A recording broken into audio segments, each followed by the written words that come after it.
about 50 kilos of dried beans, 500 or 600 kilos of potatoes, 300 or 400 chickens a term, 3,700 oranges, 3.5 tons of maize.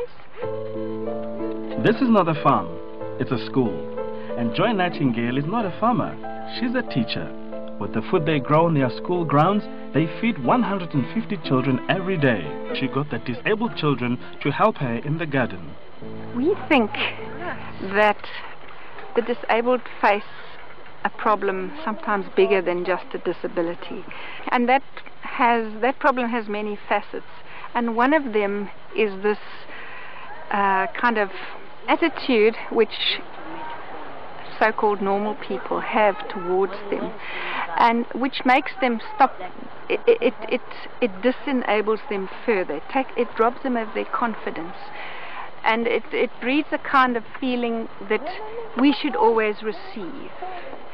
And we like to break that stereotype. We like to find every single way that it's possible for disabled children to do things, so that they can be integrated in their community, so the community can see that they have things to offer. They don't always have to receive. They raised the level of the gardens in giant tractor tires. Now everybody could garden, even the children in wheelchairs. Yeah, when I empty the chair, it's easy to make too.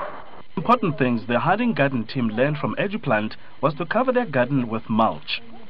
A mulch is we collect some grass and then put it on top of the soil. If you haven't got the grass, you can even put some piece of cardboard and papers just so that the sun won't shine straight to the soil.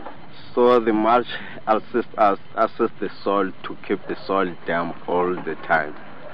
So once it's decomposed, it's also being a fertilizer to the soil.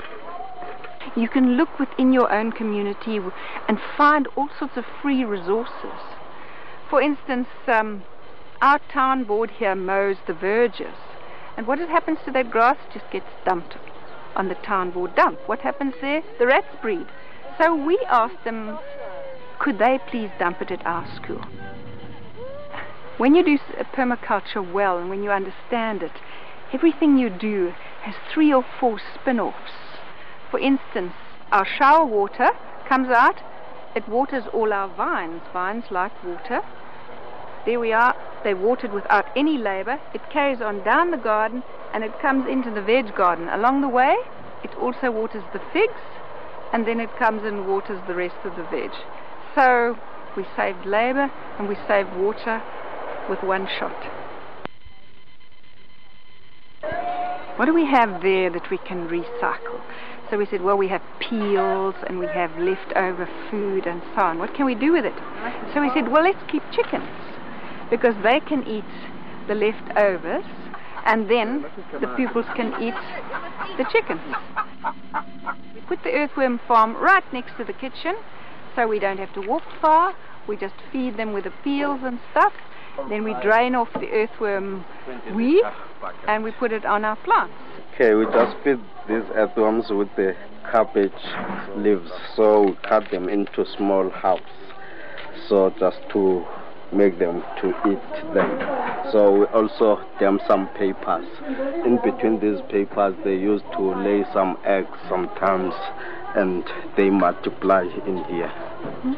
We always say that the earthworm is the gardener's best friend. Schools were judged for the EduPlant competition, thanks to everything they had learned about permaculture and their enthusiasm for gardening. Harding Special School won first prize. They kept on entering and were winners of fabulous prizes year after year. EduPlant really helped get us on our feet. We were doing all this stuff, but it was wonderful to get a little cash boost, because that enabled us to buy stuff like drip irrigation.